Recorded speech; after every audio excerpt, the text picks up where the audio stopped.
अस्सलाम वालेकुम dear student. तो आज जो है हमारे पास सेकंड लास्ट लेक्चर है real and complex number chapter 2 के क्लास नंबर 9 के। तो हम हमारा जो आज का जो टॉपिक है इसमें हम डिस्कस करेंगे कि हमारे पास कम्प्लेक्स नंबर हमारे पास क्या होते हैं। तो हमने पिछले मतलब 4 एक्सरसाइज हमने कर लिया 2.1 से लेकर 2.4 तक। तो उसमें सब जितने भी हमने कंसेप्ट पढ़ लिया तो वो सब रियल नंबर तक ही हम पहुंच गए थे। आज जो है हमारे पास एक नया कंसेप्ट है, ठीक है। मतलब नेचुरल नंबर हमने डिस्कस कर लिया जो 1 से स्टार्ट हो रहा है वो इन्फिनिटी। होल नंबर हमने डिस्कस किया जो 0 से इन्फिनिटी शुरू हो रहा हो, ठीक है। और इंटीजर नंबर हम प्लस माइनस 1 से लेकर इन्फिनिटी तक हमारे पास मूव कर रहा हो। इसी तरह रेशनल नंबर हमने के लिए जो पी बाई क्यू फॉर्म में हमारे पास लेकर जा सके, ठीक है ना। इरेशनल जिसको हमने 2-3 डिफिनीशन हमने करवाए थे कि जो हमारे पास कंप्लीट स्क्वायर ना हो हमारे पास। और इस तरह मुख्तलिफ और डिफिनीशन भी हमने इरेशनल नंबर की करवा लिए, ठीक है। और जब हमने रेशनल और इरेशनल नंबर को कंबाइन कर लिया तो हमारे पास रियल नंबर बन गया। और फिर रियल नंबर के ऊपर जो है हमने पूरे के पूरे 4 एक्सरसाइज जो है पूरे डिटेल के साथ हमने डिस्कस कर ली। तो आज जो है हमारे पास जो नया टॉपिक है वो हमारे पास है कम्प्लेक्स नंबर। तो आज जो है हम कम्प्लेक्स नंबर पढ़ेंगे।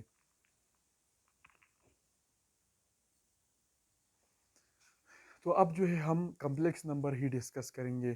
तो जब साइंसदानों को हमारे पास ये मसला गया, मतलब इन्होंने पी बाई क्यू फॉर्म भी इन्होंने कैलकुलेट कर लिया, हर चीज़ इन लोगों ने कैलकुलेट कर लिया। लेकिन जब इसको ये प्रॉब्लम आ गया कि मतलब अंडर रूट के अंदर हमारे पास कोई भी नंबर आ गया, मतलब इसके रूट के अंदर 1 आ गया, तो ये कैलकुलेटर के ऊपर आप सर्च कर ले तो आपके पास कोई भी हिंसा आपको जो है देगा। इसी तरह आप 2-3 जो भी नंबर फाइंड कर लो वो आपको देगा।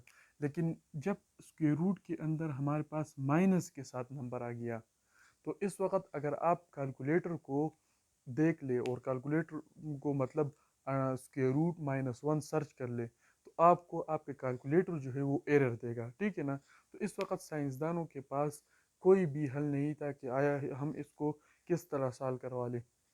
तो इन्होंने कह दिया कि जो भी हमारे पास कोई भी नंबर जो उसके रूट के अंदर हमारे पास आ गया, मतलब -1 अंडर द रूट, इसको नाम दे दिया आयोटा। और इन लोगों ने ये कह दिया कि वो नंबर जिसके साथ हमारे पास आयोटा आ जाए उसको हम नाम देंगे कम्प्लेक्स नंबर। और इस कम्प्लेक्स नंबर के बहुत सारे एप्लीकेशन है, मतलब इंजीनियरिंग फील्ड में भी जो है हमारे पास जो सर्किट एनालिसिस सब्जेक्ट है, ठीक है ना, उसमें जो है हम इसके बहुत सारे यूज़ करवाते हैं। इसके अलावा सर्किट जितने भी एनालिसिस है, मतलब सर्किट को हम किस तरह सॉल्व करवाते हैं और मुख्तलिफ़ किस्म की थ्योरम, ये सब चीज़ें जो है हम यूज़ करते हैं।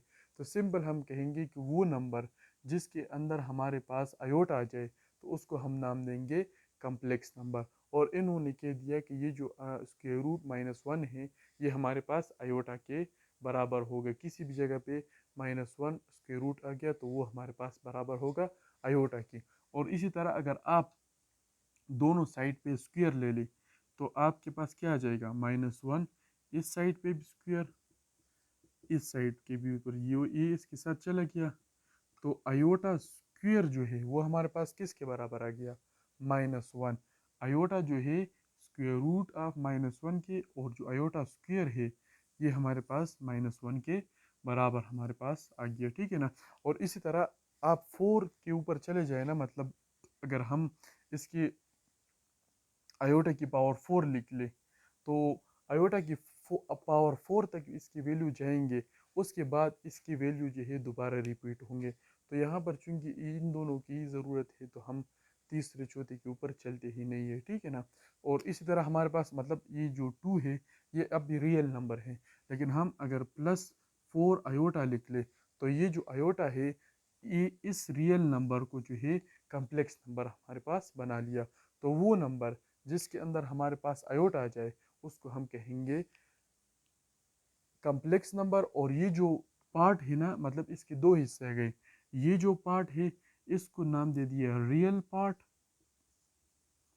और जिसके साथ आयोटा आ जाए, ठीक है, तो इसको नाम दे दिया इमेजिनरी पार्ट, ठीक है ना।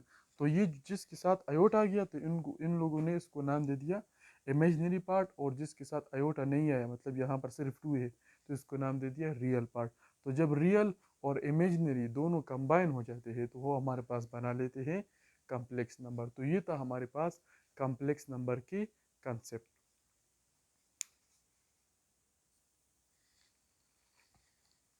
तो अब हमारे पास आ गया conjugate of a complex number. तो conjugate of a complex number किसको कहते हैं?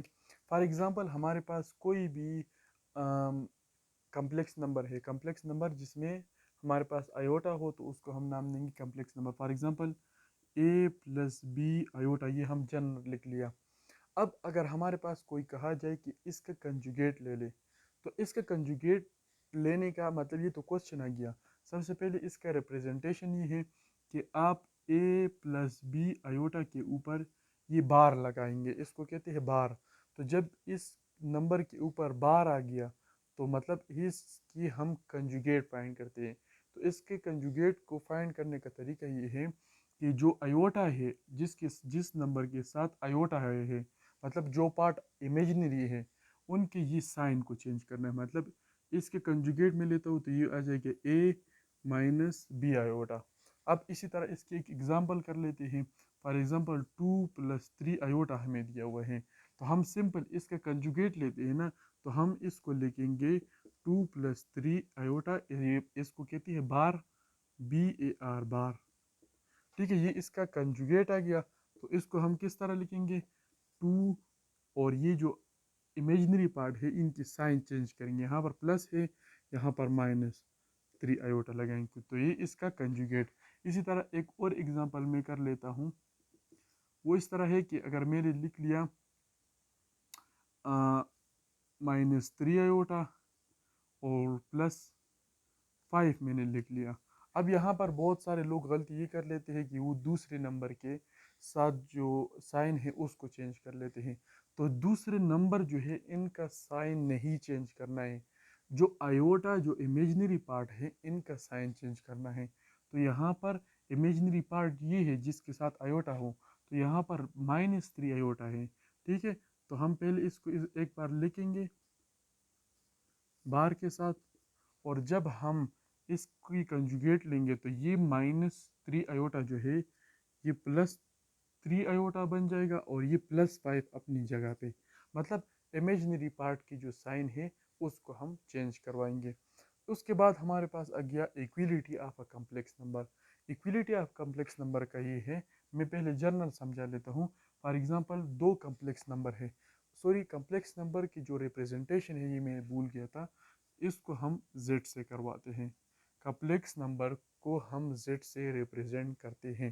ठीक है, तो ये हमारे पास एक z है, इसी तरह ये भी एक z है। ठीक है, तो फॉर एग्जांपल हमारे पास दो कॉम्प्लेक्स नंबर में ले लिया z1, मैंने ले लिया a प्लस बी आयोटा, और z2 मैंने ले लिया c प्लस डी आयोटा। अब मैं क्या करता हूँ कि ये इसमें कॉम्प्लेक्स नंबर के अंदर इक्विलिटी कब पाया जाएगा? तो हमारे पास कॉम्प्लेक्स नंबर के अंदर उस वक्त इक्विलिटी होगा कि जब कभी भी रियल पार्ट के इक्वल होगा, इमेजिनरी पार्ट के इक्वल होगा, तो हम कहेंगे कि ये जो कॉम्प्लेक्स नंबर है ये इक्विलिटी ऑफ मैट्रिक्स है। मतलब z1 इक्वल टू z2 हो, तो हम कहेंगे कि ये मैट्रिक्स जो है, सॉरी ये जो नंबर है ये हमारे पास इक्वल है। ठीक है, ये जो कॉम्प्लेक्स नंबर है ये हमारे पास इक्वल है। अब इसके एग्जांपल एक कर लेते हैं। फॉर एग्जांपल दो नंबर हैं, z1 जो है वो हमारे पास है two plus three iota, z2 जो है वो भी हमारे पास टू प्लस थ्री आयोटा है। तो अब अगर आप देख ले, ये भी टू है, ये भी टू है, ये भी थ्री है, ये भी थ्री है, तो मतलब रियल पार्ट के बराबर, इमेजिनरी पार्ट के बराबर। तो हम कह सकते हैं z1 इक्वल टू z2। तो हम कह सकते हैं कि ये जो दो कॉम्प्लेक्स नंबर है ये दो इक्वल में कॉम्प्लेक्स नंबर है। तो ये तो हमारे पास इक्विलिटी ऑफ कॉम्प्लेक्स नंबर। तो अब हमारे पास आ गया ऑपरेशन ऑन कॉम्प्लेक्स नंबर। मतलब ऑपरेशन का मतलब ये है एडिशन, सब्ट्रैक्शन हो गया, मल्टीप्लिकेशन हो गया, डिवीजन हो गया, इसको कहते हैं ऑपरेशन। ठीक है ना, तो मैं इस तरह करूँगा कि ये एडिशन सब्ट्रैक्शन ये किस तरह कम्प्लेक्स नंबर की करवाते हैं वो मैं करवाऊँगा, और इसी तरह उसके साथ साथ जो है 2.5 एक्सरसाइज भी करवाऊँगा, जिसके हर एक के चार चार पार्ट है। मतलब एडिशन के चार पार्ट है तो उसमें मैं एक पार्ट करवाऊँगा, सब्ट्रैक्शन की चार पार्ट है उसमें भी एक पार्ट करवाऊँगा, मल्टीप्लिकेशन के चार पार्ट है एक पार्ट, और इसी तरह हमारे पास डिवीजन के चार पार्ट है एक पार्ट करवाऊँगा। तो फॉर एग्ज़ाम्पल हमारे पास एक दो कम्प्लेक्स नंबर हैं, कम्प्लेक्स नंबर सब में हम सेम लेते हैं जनरल, तो चूंकि वो भी मैं एक बार लूँगा, मतलब Z1 जो है वो हमारे पास a प्लस बी आयोटा आ गया, और Z2 जो है वो हमारे पास आ गया c प्लस डी आयोटा।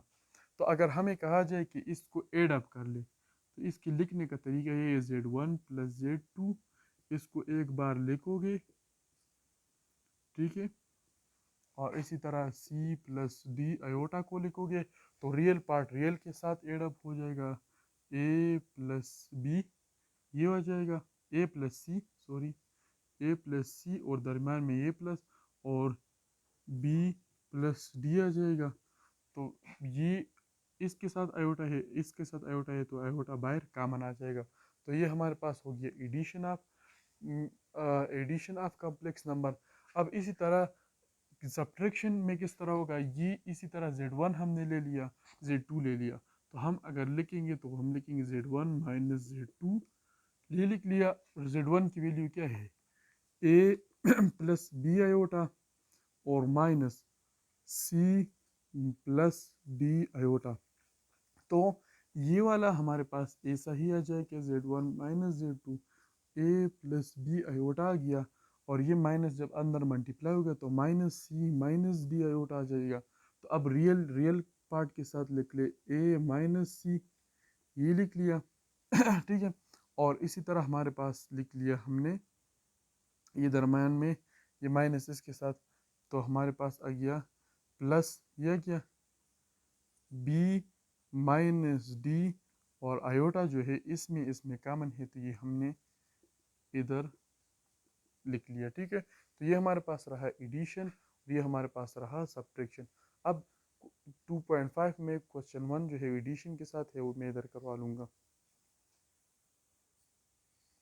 तो ये हमने एक्सरसाइज 2.1 से हमने क्वेश्चन 1 उठा लिया, जिसके हमारे पास पार्ट 1 ये है क्या, इसके चार पार्ट है तो तीन आप खुद कर ले। इसी तरह क्वेश्चन 2 में ये पार्ट 1 हमारे पास आ गया। अब ये जो है हमें कहते हैं ये एक कम्प्लेक्स नंबर है, ये एक कम्प्लेक्स नंबर है, तो कहते हैं इसको एड अप कर ले। तो सबसे पहले आप ये करोगे कि जब आप सोल्यूशन स्टार्ट करोगे, पूरे तरीका लिखने का ये है कि इसको नाम देंगे लेट Z1 जो है वो बराबर है 8 प्लस 9 आयोटा, ये आपने अपनी तरफ से कर लिया कि Z1 इसके बराबर है, और Z2 जो है वो हमारे पास 5 प्लस 2 आयोटा के बराबर है। तो अब आप लिखेंगे एड, तो Z1 प्लस Z2, और इधर आप लिखोगे 8 प्लस 9 आयोटा प्लस, क्योंकि प्लस ये है मतलब Z1 ये लिख लिया, प्लस फिर ये वाला प्लस, फिर Z2 हमारे पास ये वैल्यू आ जाएगा 5 प्लस 2 आयोटा। तो 8 प्लस 5 13, और प्लस 9 प्लस 2 तो 11 आयोटा। तो ये इसके आंसर आ गया Z1 Z2। और इसी तरह हमारे पास इसको हमें कहते हैं सब्ट्रैक्ट कर ले, लेकिन इस कम्प्लेक्स नंबर को इससे फ्रॉम इससे, ठीक है ना। तो हम सबसे पहले लिखेंगे लेट Z1 जो है वो -2 प्लस 3 आयोटा के हैं, और हमारे पास इसी तरह Z2 जो है वो हमारे पास है 6 माइनस 3 आयोटा।